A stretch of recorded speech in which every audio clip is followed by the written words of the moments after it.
اس کا مطلب یہ نہیں ہے، آپ کو خود کوشش اسٹرگل کرنی پڑے گی. وہ یہ ہے کہ اب دین پر آپ جب چلیں گے نا، دین پر آپ اپنی تقدیر کو خود بنائیں گے جنتی. اگر آپ جہنمی راستے پر چلے تو وہ خود آپ کیا کریں گے؟ جہنمی والا راستہ اپنائیں گے. مجدد الفسانی رحمۃ اللہ علیہ ایک بزرگ گزرے اور بڑے پائے کے بزرگ گزرے. ان کے گھر ایک قاری صاحب آیا کرتے تھے، ایک عالم صاحب آیا کرتے تھے، تو ان کے بچوں کو نا تعلیم دیا کرتے تھے، پڑھایا کرتے تھے. مجدد الفسانی رحمۃ اللہ علیہ، یہ مجدد الفسانی رحمۃ اللہ علیہ بڑے پائے کے بزرگ تھے. ایک دن آنکھیں بند کر کے اللہ کا ذکر کر رہے تھے، کشف ہوا، ان کی نگاہ عرش پر پڑ گئی، عرش پر پڑ گئی، اور عرش پر لکھا ہوا تھا کہ یہ جو آدمی آپ کے گھر میں پڑھانے آ رہا نا، یہ شقی ہے. شقی کہتے ہیں بدبخت کو عربی میں، کہ یہ بدبخت آدمی ہے. آپ نے ایک اچانک آنکھیں کھولی، جھٹکا لگا آپ کو، اور آپ بڑے پریشان ہوئے، اور آپ نے اللہ کے حضور دعا کی، اللہ جی یہ میرے گھر میں آتا ہے، اس کی بخشش فرما، اور اس کو شقی نہیں، اس کو سعید میں لکھ دے، اس کو خوش نصیبوں میں لکھ دے. اب جیسے آپ نے دعا کی، کچھ دن پہلے گزرے، پھر آپ نے ذکر کیا. جب آپ نے ذکر شروع کیا تو پھر آپ کی نگاہ عرش پر پڑی، تو ان کا نام جو شقی میں لکھا تھا اللہ نے سعید میں لکھ دیا. اب مجھے پہلے یہ بتاؤ کہ جب عرش پر شقی لکھ دیا گیا، بدبخت لکھ دیا گیا، دعا کے بعد ان کا کیا لکھ دیا گیا؟ کیا مطلب؟ خوش نصیب لکھ دیا گیا کہ ٹھیک ہے اب یہ بدبخت نہیں ہوگا بلکہ یہ خوش نصیب ہے. تو جب دیکھیں کوشش کس نے کی ہے؟ جن کو پتہ چلا. کوشش سے کیا ہو گیا؟ بدبخت سے کیا بن گیا؟ نیک بخت بن گیا. جہنمی سے کیا بن گیا؟ جنتی بن گیا.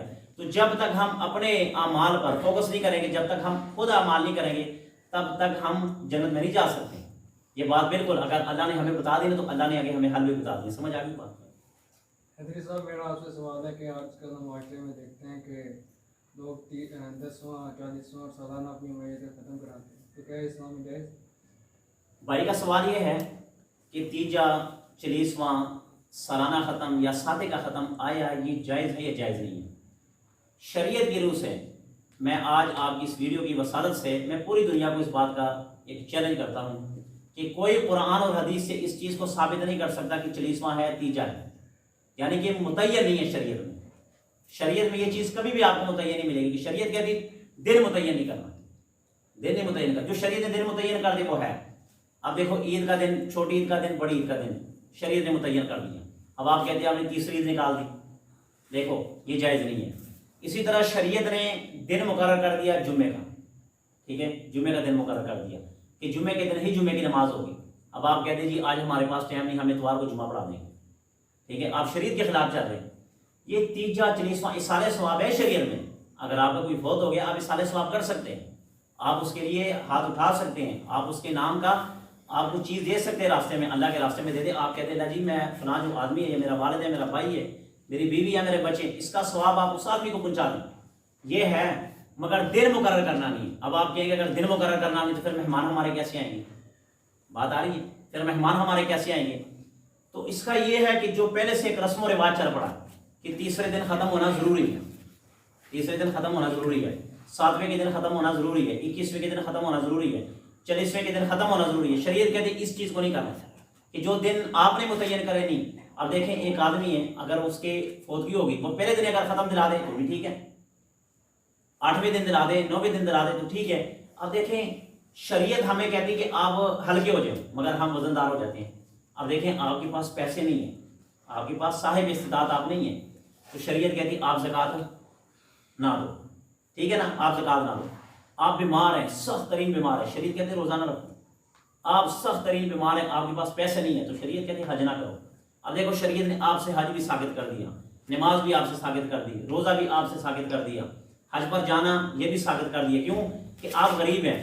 اب ہمارے پاس زکوٰۃ کے پیسے نہیں ہیں، ہمارے پاس قربانی کے پیسے نہیں ہیں، ہمارے پاس حج پہ جانے کے پیسے نہیں ہیں، مگر ہم نے ضروری کس چیز کو قرار دے دیا کہ نہیں 30واں بھی ہو، 40واں بھی ہو، 7واں بھی ہو، ٹھیک ہے. تو جو شریعت نے کہتی کہ زکوٰۃ بھی نہ دو، یہ بھی نہ کرو، وہ بھی نہ کرو، کیونکہ آپ غریب ہو، تو ہم کیوں اپنے آپ کو پیش کرتے ہیں اس چیز پر، ٹھیک ہے. تو لہٰذا دن مقرر کرنا نہیں ہے. اصالہ ثواب آپ کر سکتے ہیں، اصالہ ثواب میں کوئی گناہ نہیں ہے، مگر دن مقرر کرنا یہ شریعت کی روح سے حرام ہے، یہ جائز نہیں ہے، یہ نبی کریم صلی اللہ علیہ وسلم کے طریقے سے ہٹ کر ہے. آپ کوئی بھی دن رکھ لیں، کوئی بھی دن آپ رکھ لیں گے، اس کے بعد آپ اپنے مہمانوں کو بلا سکتے فون پہ میسج پہ کہ جی ہمارا فلاں دن ہے، مگر وہ 30 سے 40ویں سے 21ویں سے ہٹ کرو، یعنی کہ جو عوام نے دن مقرر کر دی اس کے سے ہٹ کرو. آگے بات سمجھ. محترم میرا سوال یہ کہ اگر کوئی عورت ہے وہ اپنے خاوند سے طلاق لینا چاہے اور خاوند کو طلاق نہ دے تو اس کا کیا حل ہے؟ شریعت محمدیہ صلی اللہ علیہ وآلہ وسلم یہ بڑی بہترین شریعت ہے. اس میں اللہ رب العزت نے نبی پاک صلی اللہ علیہ وآلہ وسلم کی وسیلے سے اور وسادت سے بڑی نرمی عطا فرمائی ہے، بڑی نرمی عطا فرمائی ہے. اب دیکھیں نرمی یہ ہے، آپ کھڑے ہو کر نماز نہیں پڑھ سکتے تو شریعت آپ کو کیا کہتی ہے؟ بیٹھ کے نماز پڑھو. اگر آپ روزہ نہیں رکھ سکتے تو شریعت کہتی ہے کوئی بات نہیں ابھی نہ رکھو، جب آپ تندرست ہو جائیں گے تب کر لینا. بڑی شریعت میں نرمی ہے، بڑی شریعت کہ اگر اس شریعت کو کوئی سمجھے. بھائی کا سوال یہ ہے کہ اگر عورت اپنے خاوند سے خوش نہیں ہے اور اگر وہ طلاق لینا چاہے. اب دیکھیں اکثر کوئی ہوتا ہے کہ ماں باپ کیا کرتے ہیں، لڑکی سے پوچھے بغیر، لڑکی کو بتائے بغیر نکاح پڑھا دیا، خود ہی آگے جا کر وکیل بن جاتے ہیں، خود ہی جا کر ضامن بن جاتے ہیں، نکاح پڑھا دیتے ہیں. جب شادی ہو جاتی ہے ایک دوسرے کو دیکھتے ہیں، ایک دوسرے کو پسند نہیں کرتے. شریعت کا مزاج یہ ہے کہ ایک دوسرے سے پوچھو، لڑکی سے بھی پوچھو، لڑکے سے بھی پوچھو. یہاں تک شریعت بتاتی ہے کہ اگر ایک دوسرے یہ خواہش کرے کہ ہم نے لڑکی لڑکا دیکھنے ہیں تو شریعت یہ بھی کہتے ہیں کہ آپ ایک دوسرے کو دکھا سکتے ہیں، لڑکی بھی دکھا سکتے ہیں، لڑکا بھی دکھا سکتے ہیں. مگر وہ دکھانا اس انداز سے نہ کہ فیس ٹو فیس آپس میں باتیں کریں، گپ شپ لگائیں، ایک دوسرے سے احوال پوچھیں. نہیں، ایسا نہیں. شریعت کہتی ہے کہ آپ دیکھیں یہاں پر میں بیٹھا ہوں، سامنے سے دروازہ ہے، وہ لڑکی کو وہاں سے گزار دو، لڑکی کو وہاں سے گزار دو. مگر لڑکی کو گزارنا کس طریقے میں؟ سلومو کے طریقے میں. جو سلومو ہے نا، یہ اس میں یہ کیا کہتے ہیں موبائل میں سلومو کے طریقے سے لڑکی گزارنا. اب لڑکی ایسے کر گزر گئی، تھی کہنا بلا گزری کی لڑکی گزری، ٹھیک ہے جن ہے. اس طرح نہیں، ذرا سلومو انداز میں ایسے کر کے، تاکہ آپ اس کا چہرہ دیکھیں، آپ اس کے بال دیکھیں، آپ اس کے حسن بناوٹ کو دیکھیں. مگر اتنا سلومو بھی نہ ہو کہ ایک قدم رکھ کے وہاں پہ دیکھنا شروع کر دیں، ایسا سلومو بھی نہیں ہونا چاہیے. تو ایک نظر آپ دیکھ سکتے ہیں، شریعت نے یہ کہہ دیا. اور اگر وہ پھر بھی پسند نہیں ہے تو عورت کو اختیار ہے کہ وہ خلا لے لے. خلا اس چیز کو کہتے ہیں کہ وہ اپنے خاوند کو کہے کہ بتا تو کتنے پیسے مانگتا ہے، میں اتنے پیسے تمہیں ادا کر دیتی ہوں، بس تو مجھے طلاق دے دے. بعض خاوند ایسے ہوتے ہیں، کئی آپ کو ملیں گے، آپ یوٹیوب کھولیں، فیس بک کھولیں، آپ سرچ کر کے دیکھیں، کئی لوگ ایسے آپ کو ملیں گے عدالت میں چلے جاتے ہیں. وہ کہتے ہیں جی مجھے 5 لاکھ روپے دے تو میں آپ کو کیا کرتی ہوں، کھلا دے دیتا ہوں. اب وہ عورت 5 لاکھ روپے ادا کرتی ہے اور اس کو کھلا مل جاتی ہے. کھلا کا مطلب ہے کہ اس کو طلاق مل جاتی ہے، وہ جس کے ساتھ مرضی شادی کرے.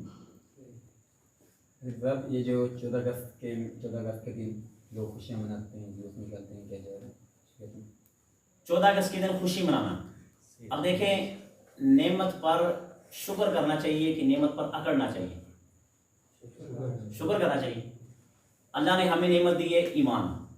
ایمان نعمت ہے کہ نہیں ہے؟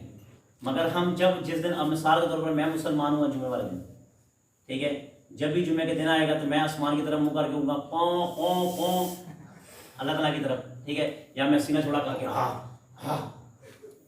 سمجھ آ رہی ہے؟ میں آپ کو آپ کے انداز میں سمجھا رہا ہوں، ٹھیک ہے نا، کہ جس طرح ایک طریقہ چل رہا ہے اس انداز میں سمجھا رہا ہوں. چاہیے جائے کہ مجھے شکر کرنا چاہیے. اللہ تعالیٰ آپ کا لاکھ لاکھ شکر ہے کہ مجھے صاحب ایمان بنایا. یہ ملک ہے نا، یہ ملک ہے پاکستان کی. آپ ہسٹری پڑھ کے دیکھیں، یقین مانے نوجوان لڑکے، نوجوان لڑکیاں، ان کے گلے کاٹ دیے گئے. ان کے یہ پستان ہے نا، پستان، یہ پستان چھریوں کے ساتھ کافروں نے کاٹے ہیں. یہ پستان ایسے پکڑ دیتے، چھریوں سے کاٹ دیتے.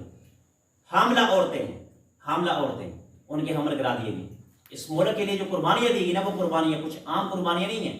ایک عورت تھی، جب یہ کافر اور مسلمانوں کی آپس میں جنگ تھی تو وہ مسلمان وہاں پر چھپ گئے تھے. یہ بڑی بڑی چریاں لگی ہوئی تھیں، کھیتوں میں چھپ گئے تھے، اور ساتھ ہی کافروں کی فوج تھی، ان کے ہاتھوں میں بندوقیں تھیں.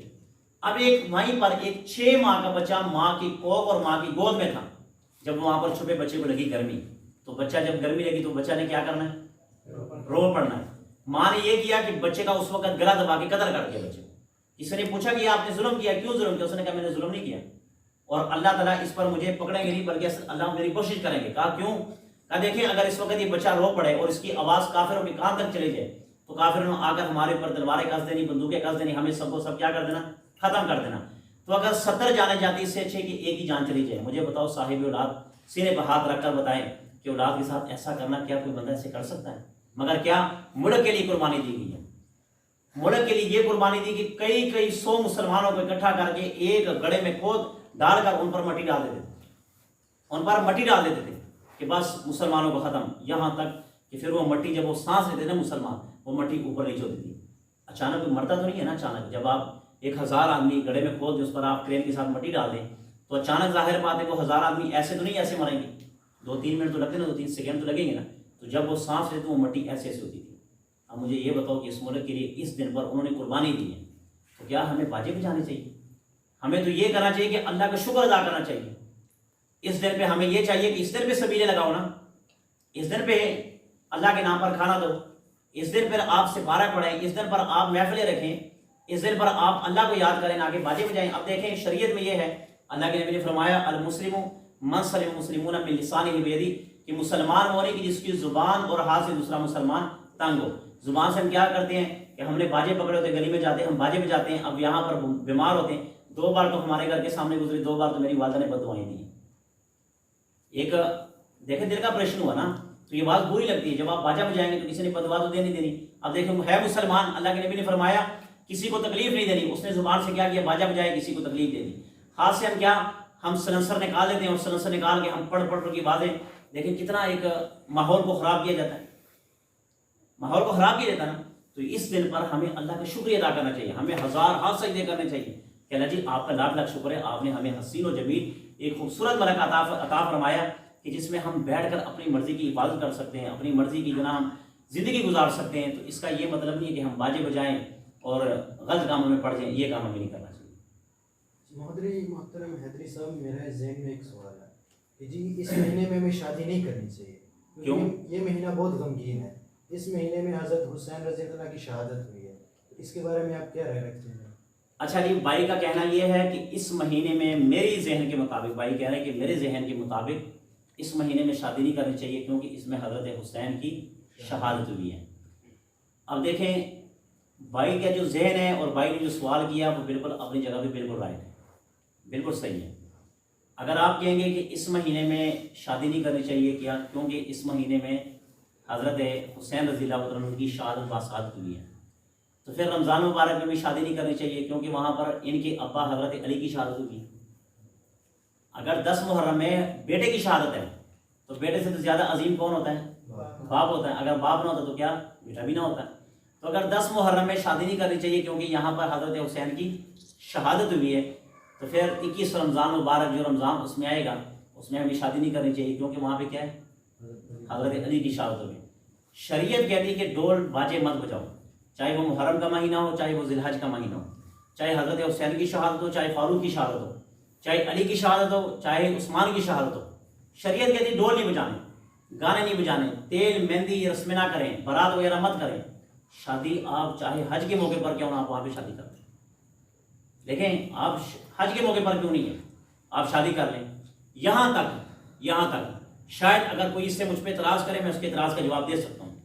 اگر آپ خانہ کعبہ کا طواف کر رہے ہیں, آپ خانہ کعبہ کا طواف کر رہے ہیں, دوران طواف ایک لڑکی ایک لڑکا آپس میں طواف کرتے جا رہے ہیں اور ایک دوسرے کو پسند کر لیتے ہیں, ٹھیک ہے نا, ایک دوسرے کو پسند کر لیتے ہیں, اس کے بھی 2 گواہ موجود ہیں, اس کے بھی 2 گواہ موجود ہیں, ایک دوسرے کو وہیں پر کھڑے کھڑے کہہ دے میں نے تمہیں قبول کیا تو مجھے قبول کر لے. لڑکی کہتے کہ تو مجھے قبول ہے, لڑکا کہتا ہے میں تجھے قبول ہوں. اب دیکھ شریعت نے کیا کیا, شادی ہو گئی ہے. آپ کو پتا نکاح اس کا مطلب نہیں ہے کہ نکاح پڑھا کے 5000 مولوی کو دے دو, یہ تو آج کا رسم نکل آئی ہے. بس گواہوں کی موجودگی میں ایجاب قبول ہو گیا, دوران طواف آپ نے نکاح کیا, آپ کا نکاح بالکل درست ہے. اب یہاں پر تو نکاح درست ہونا نہیں چاہیے کیونکہ اللہ کے گھر کا طواف کر رہے ہیں, کتنی محترم چیز ہے, مگر نہیں, شریعت کسی مہینے کو پابند نہیں کرتی اس چیز کا کہ آپ نے اس میں شادی نہیں کرنی. اگر آپ حرمت کے لحاظ سے دیکھا جائے اور برکت کے لحاظ سے دیکھا جائے تو سب سے برکت مہینہ جو ہے وہ کس کا ہے, رمضان مبارک کا.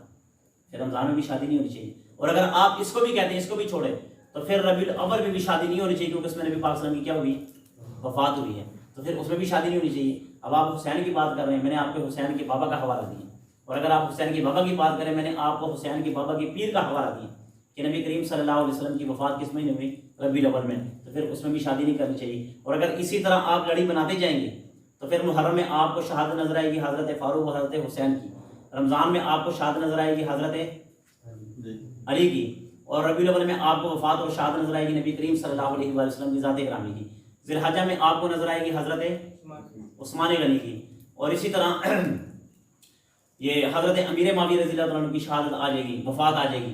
تو اسی طرح سارے صحابہ سارے نبی ایک ایک مہینے میں بٹے ہوئے ہیں, تو پھر تو شادی سرے سے مسلمان کو کرنی نہیں چاہیے. ٹھیک ہو گیا, سوال آگے. اجازت دیجیے محمد آصف حیدری اپنے میزبان اور اپنے مہمان کو انشاءاللہ پھر آپ کے سامنے سوالاتوں کے اور جوابات حاضر ہوں گے. اللہ تعالی ہمارے ملک پاکستان اور تمام مسلمانوں کی حفاظت فرمائے. والسلام علیکم.